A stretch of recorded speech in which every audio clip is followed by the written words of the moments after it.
Good afternoon, Mr. Reynolds. I understand that you wanted to speak with me about your mother's recovery before she is discharged. How can I assist you? Yes, thank you for taking the time to see me, Dr. Carter.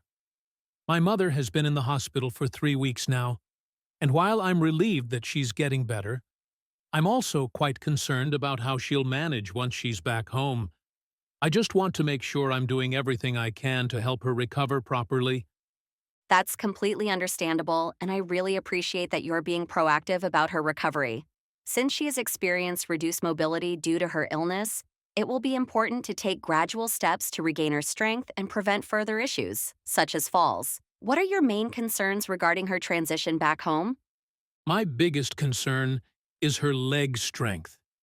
Given her age and how weak she's become after staying in the hospital for so long, I worry that she might struggle with walking and doing everyday activities.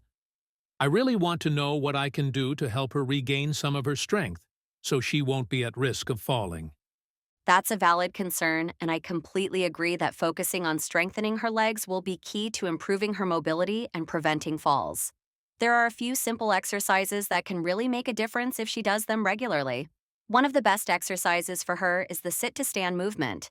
She can practice standing up from a chair using her leg muscles as much as possible, rather than pushing too much with her arms, and then sitting back down in a controlled manner.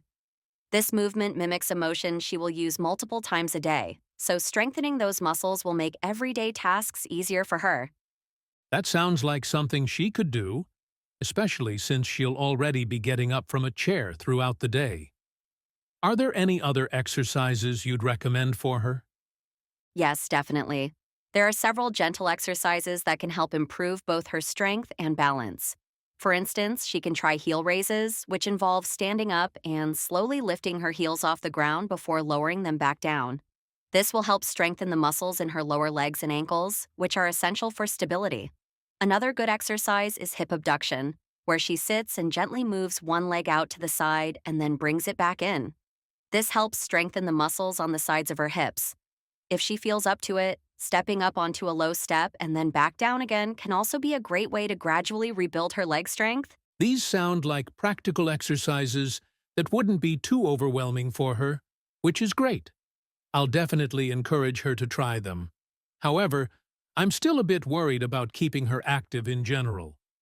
Although she lives with me and my family, I'm concerned that she might not be able to cope with too much activity after being in the hospital for so long.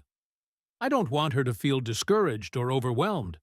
I completely understand your concern, and you're absolutely right to consider how much activity will be appropriate for her as she transitions back home.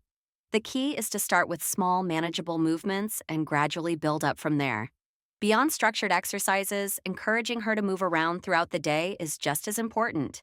Even simple things like walking short distances around the house, standing up frequently, and doing light household tasks can contribute to her recovery.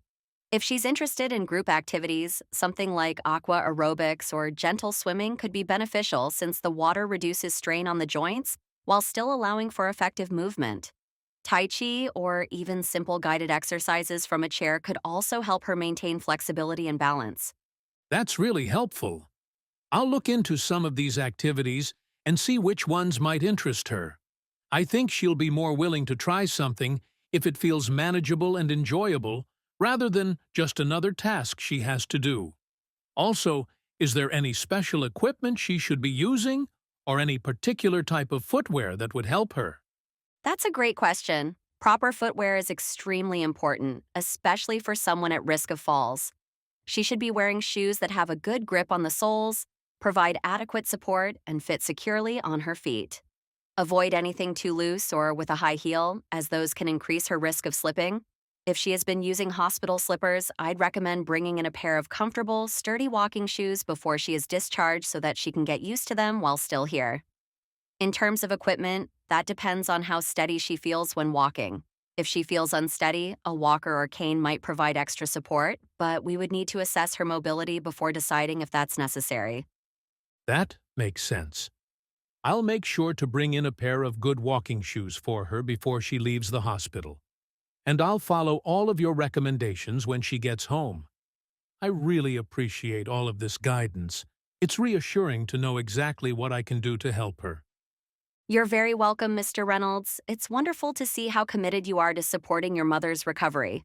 With consistent movement, the right exercises, and proper support at home, she has a strong chance of regaining her strength and maintaining her independence. If you have any concerns in the future or if you notice any changes in her mobility, don't hesitate to reach out. We want to make sure she's as comfortable and safe as possible during this transition. That really means a lot. Thank you again for your time and advice. I feel much more prepared now, and I'll do my best to encourage her to stay active and engaged in her recovery. That's great to hear. I'll check in on her progress before discharge, but in the meantime, if you have any other questions, just let me know. Take care, Mr. Reynolds, and I wish your mother a smooth recovery.